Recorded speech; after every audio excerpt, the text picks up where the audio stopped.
Vamos ver agora a leitura do livro em classe, que está no livro de Êxodo, capítulo 25, versículos 10 até o 22.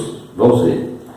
Também farão uma arca de madeira de cetim, o seu comprimento será de 2 côvados e meio, e a sua largura de 1 côvado e meio, e de 1 côvado e meio a sua altura. E cobri-la-ás de ouro puro por dentro e por fora a cobrirás. Farás sobre ela uma coroa de ouro ao redor. E fundirás para ela 4 argolas de ouro e as porás nos 4 cantos dela. 2 argolas de um lado dela e 2 argolas do outro lado dela. E farás varas de madeira de cetim e as cobrirás com ouro. E meterás as varas nas argolas aos lados da arca, para se levar com elas a arca. As varas estarão nas argolas da arca e não se tirarão dela. Depois porás na arca o testemunho que eu te darei. Também farás um propiciatório de ouro puro. O seu comprimento será de 2 côvados e meio, e a sua largura de 1 côvado e meio. Farás também 2 querubins de ouro batido os farás nas 2 extremidades do propiciatório.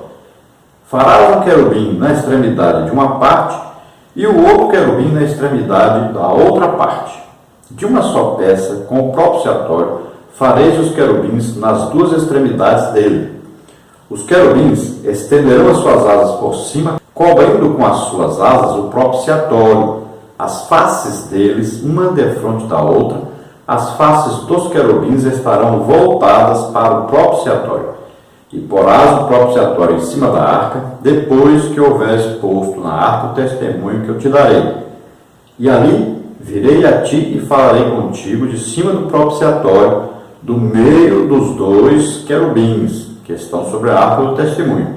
Tudo o que eu te ordenar para os filhos de Israel.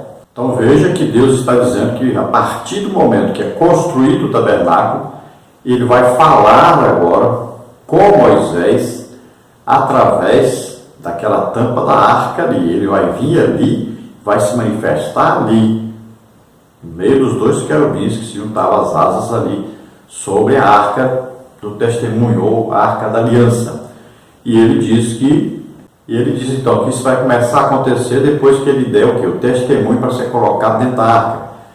E esse testemunho era as tábuas da lei que seriam dadas a Moisés. Então, a partir desse momento, Deus falaria com Moisés ali. Depois, Arão também, sumo sacerdote, ali receberia e veria que Deus se manifestou ali. Depois de Arão vem o seu filho Eleazar, e daí para frente. Ali é o lugar, então, da presença de Deus, onde Deus falaria, então, com o seu povo, a partir da construção desse tabernáculo.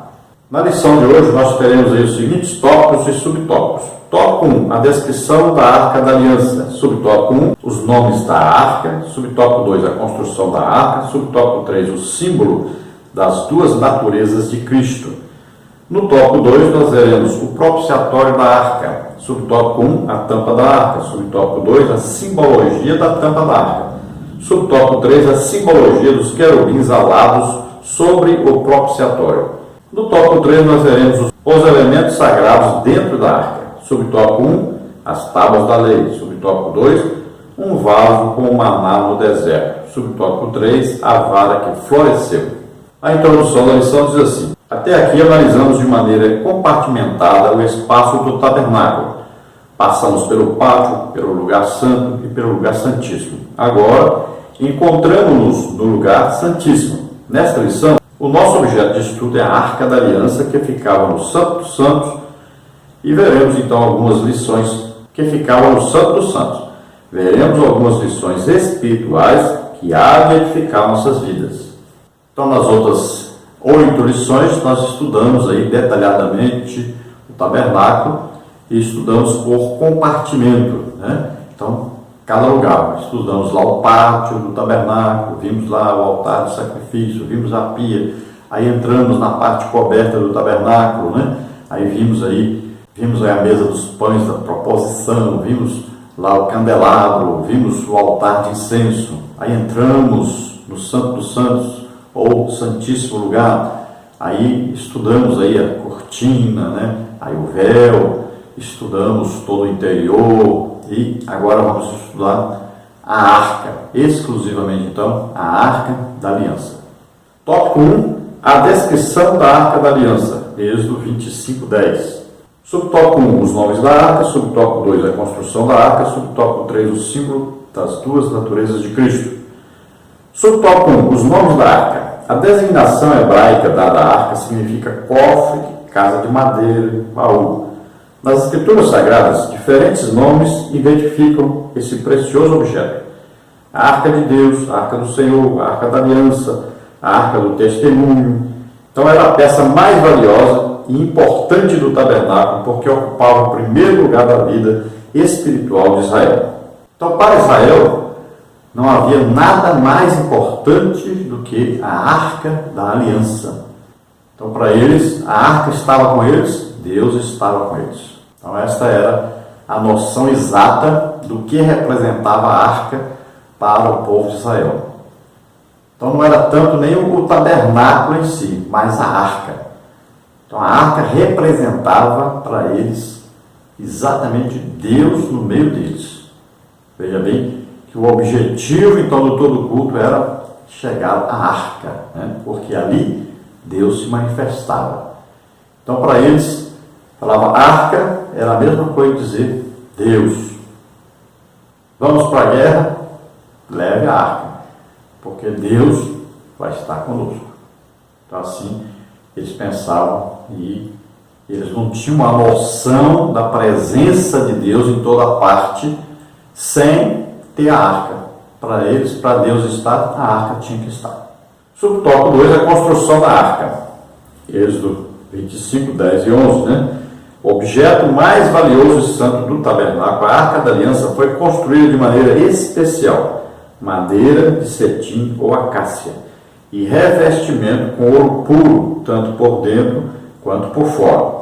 Foram os materiais nobres usados para a construção da peça.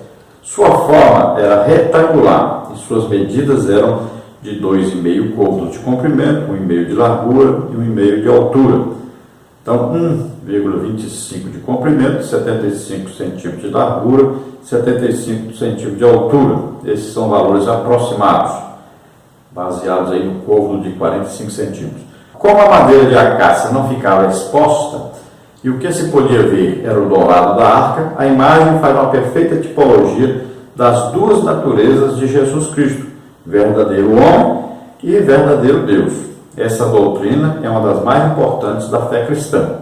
O objeto, a mobília do tabernáculo mais importante era a arca da aliança.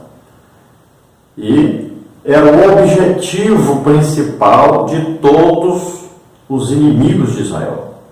Veja bem que quando eles atacavam Israel, eles tinham por objetivo tomarem aquela arca, porque a arca representava Deus.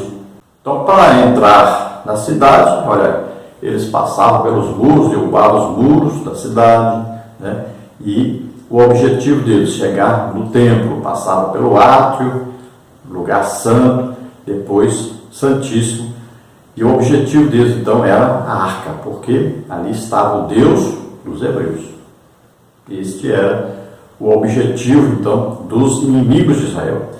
E para todo judeu, a arca então representava Deus, era a mais importante coisa que existia no tabernáculo e depois no templo.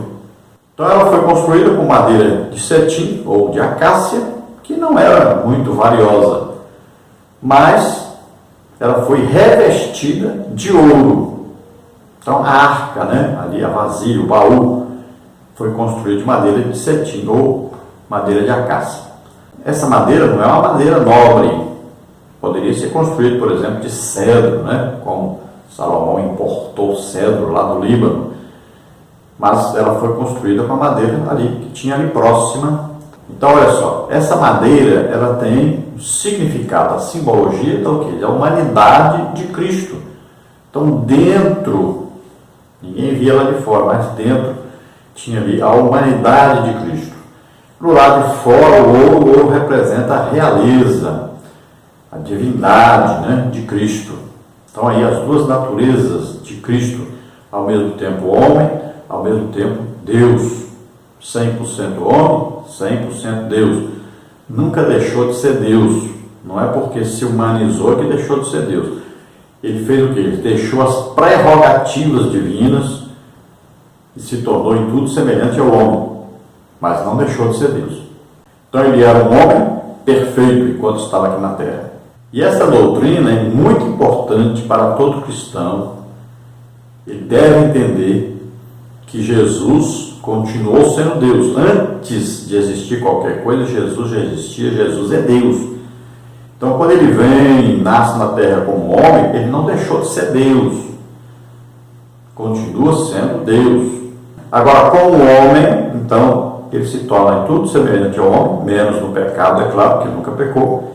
Mas ele também, olha, é cheio do Espírito Santo. Ele é usado pelo Espírito Santo, guiado pelo Espírito Santo, mostrando a nós que todo homem pode imitar Jesus, sendo que cheio do Espírito Santo, sendo cheio do Espírito Santo, sendo guiado pelo Espírito Santo.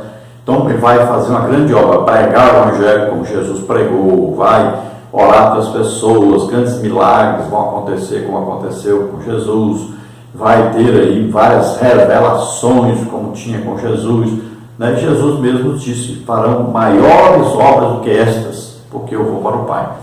Então nós estamos aqui, então, imitando Jesus, nós representamos Jesus, então nós podemos pregar como ele pregou, podemos ser usados como ele foi usado pelo Espírito Santo.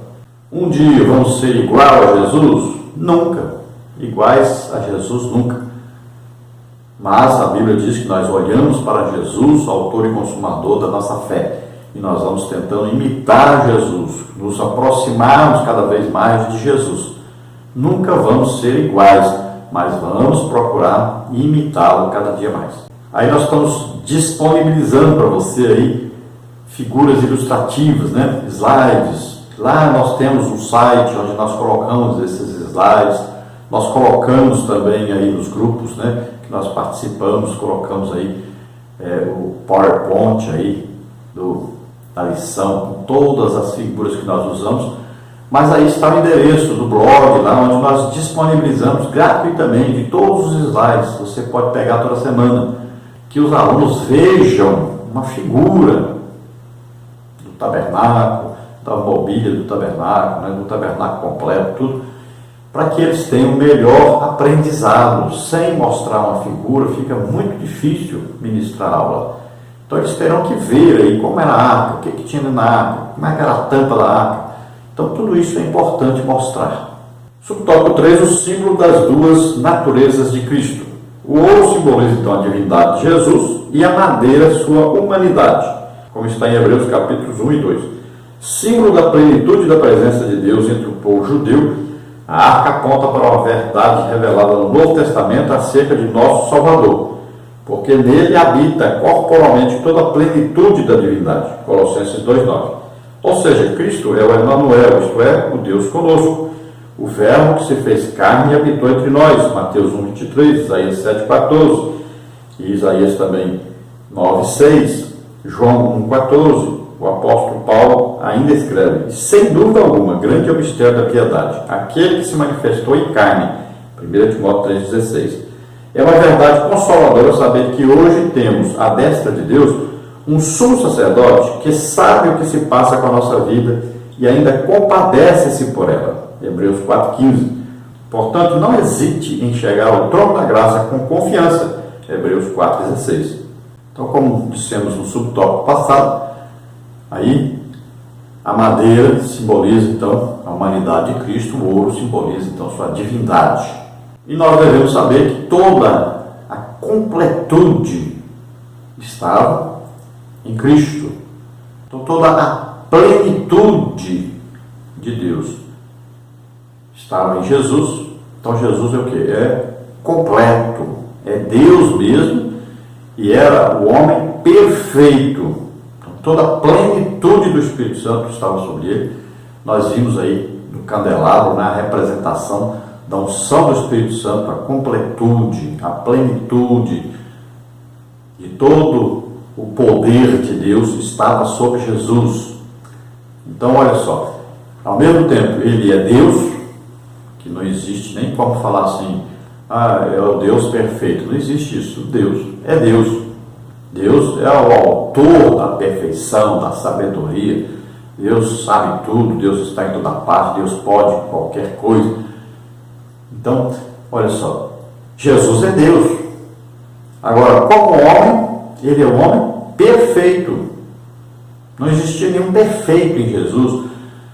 Nada do que Jesus falou nós podemos colocar em dúvida ou dizer, será que é isso mesmo? Não existe isso. Então Jesus é a perfeição. Então ele, como homem, foi um homem perfeito. Toda a plenitude de Deus estava ele.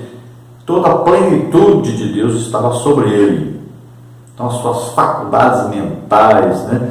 A sua saúde física também, aí o seu poder, tudo estava ali. Ele não usou o seu poder como Deus, mas como homem perfeito, cheio do Espírito Santo.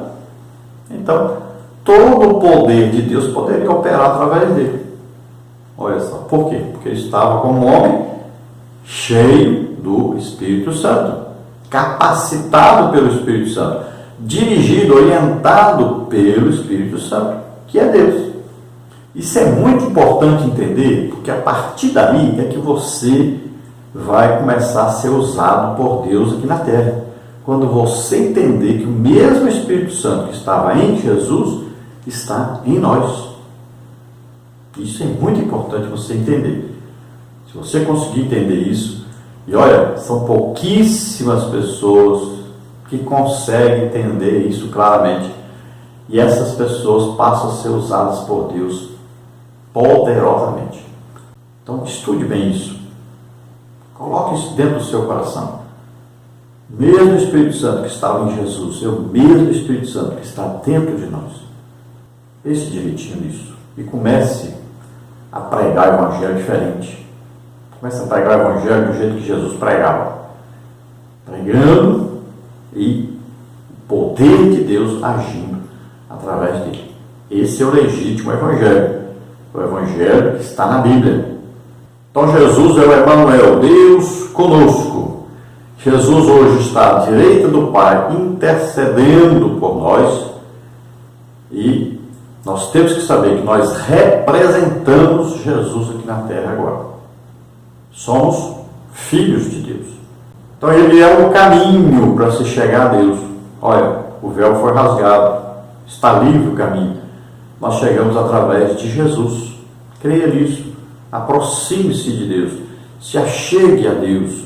Conheça mais de Deus. Tenha intimidade com Deus através de Jesus. Jesus é o autor e consumador da nossa fé.